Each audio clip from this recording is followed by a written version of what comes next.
Islamabad high court ने साबिक chief जज राना शमीम पर फर्द जुर्म आयद कर दी। चीफ जस्टिस अतहर मनअल्लाह ने खुद फर्द जुर्म पढ़कर सुनाई।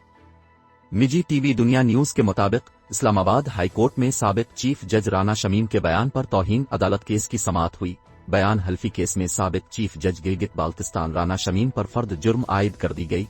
Chief justice Islamabad high court Athar Minallah ने चार्जशीट पढ़कर सुनाई। रिमार्क्स में कहा कि एक बयानिया देकर इस्लामाबाद हाई कोर्ट को फोकस किया गया। ये किस तरह का बयानिया है कि इस अदालत के जजेस कंप्रोमाइज्ड हैं। ये अदालत सरेआम एहतिसाब पर यकीन रखती है। दौरान समाअत अटॉर्नी जनरल ने इस्लामाबाद हाई कोर्ट से सहाफियों पर फर्द जुर्म आयद न करने की इस्तदा कर दी। अदालत की जानिब से अंसार अब्बासी समेत दीगर मीडिया नुमाइंदों पर फर्द जुर्म की कार्रवाई मुअख्खर कर दी गई। इससे कबल अदालत ने रिमार्क्स दिए कि राना शमीम ने बयान हल्फी में संगीन इल्जामात आयद किए।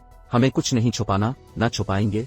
बताएं जुलाई सीएस तक कौन सा हुक्म किसी की हिदायत पर जारी हुआ। अब बता दें, इस अदालत के साथ किसी को कोई मसला है। इस अदालत की बहुत बेतौकीरी हो गई। इस अदालत के हवाले से ही तमाम बयानिया बनाए गए। आईनी अदालत के साथ बहुत मजाक हो गया।